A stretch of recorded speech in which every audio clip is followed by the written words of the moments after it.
Welcome back. It's no secret our country is grappling with a wide range of issues brought about by what we lack, including workers, housing, clean energy, reliable infrastructure.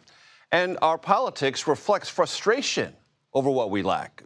Interestingly, a new book argues the United States can rectify its major problems by renewing or creating, maybe, something called the politics of abundance. One of its authors, Derek Thompson, joins me now. Derek, thanks for joining us.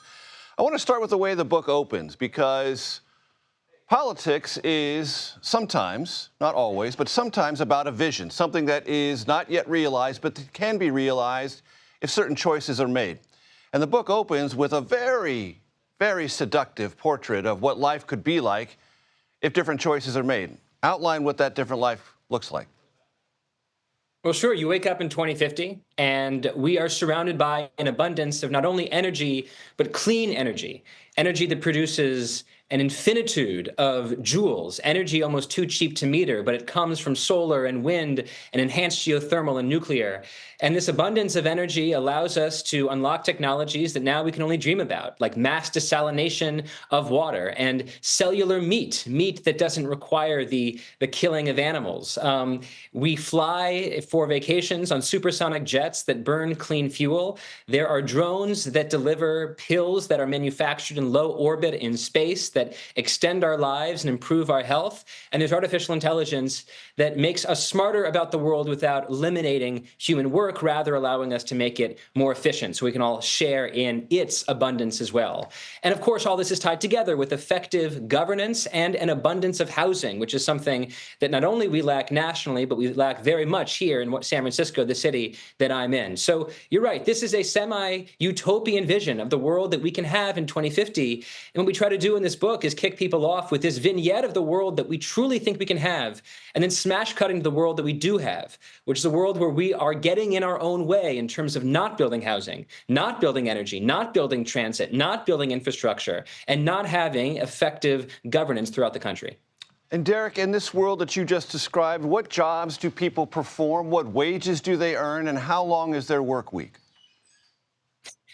Well, their jobs can be very similar to the jobs that we have now, but the thing that we specify in the open is that their work week is shorter. You know, one of the lovely things about technology in human history is that it has typically reduced the hours of necessary human labor. If you look at countries around the world, as they get richer, they tend to work less. So we imagine a world in which people start their long weekends on Thursday afternoon because we're so much more productive with the technologies at our disposal, which are used well. We all have 3-day weekends, and people can enjoy vacations that now are a little bit more logistically complicated on a 2-day weekend over a 3-day weekend. So I think it's important to give people a sense that if we get a lot of these choices right, the world can be better, not only at the material realm of more houses, more energy, but really at the human realm. We can be happier and healthier too.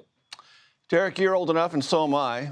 I'm considerably older than you, to remember the very aspirational and very enthusiastic embrace of technology in the late 1990s, all the things that would be possible with connectivity, productivity gains, the ability to bring thoughts together from disparate places.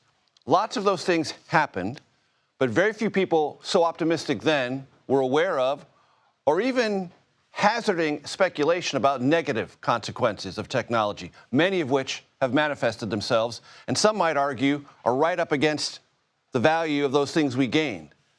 Do you have any thought that the utopian world you described might also have ravaging downsides that you haven't yet calculated? Well, look, I like to say that progress is not the elimination of problems. Progress is the replacement of one set of problems with a better set of problems. So I imagine that in a world of housing abundance and energy superabundance and more science discoveries that extend human life, we're going to solve problems that exist today, whether it's inflammation and dementia and various forms of cancer. But maybe it'll create new sets of problems. I just hope that they're a better set of problems. There's another part of your question, though, that I think is really interesting and that we only slightly touch on in the book, but I find a really fascinating transition in the last 50 years, 60 years, is that if you look at the first half of the 20th century, innovation, invention, technology, this was about the physical world.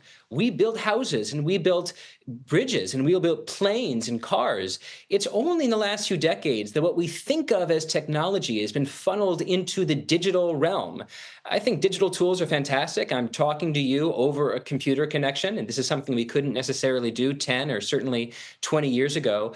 But certainly a vision of this book is that we have to get back into the practice of building things in the physical realm, starting with housing. And it's important to me as a Democrat, as a liberal, that if you look at the 5 states with the highest rates of homelessness, they are governed by Democrats. If you look at the places where working class folks are leaving and moving to cheaper parts of the country, they tend to be cities and states that are governed by Democrats.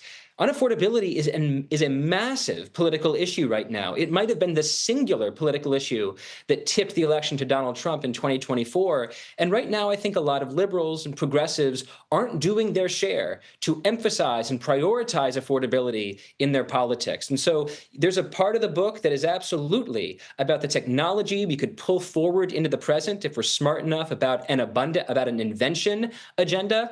But this is also about an abundance agenda of the things we know how to build, like houses, and we just aren't building because our processes are getting in our own way. Derek Thompson, co-author of Abundance. It's been a pleasure. Thank you, sir. Thank you.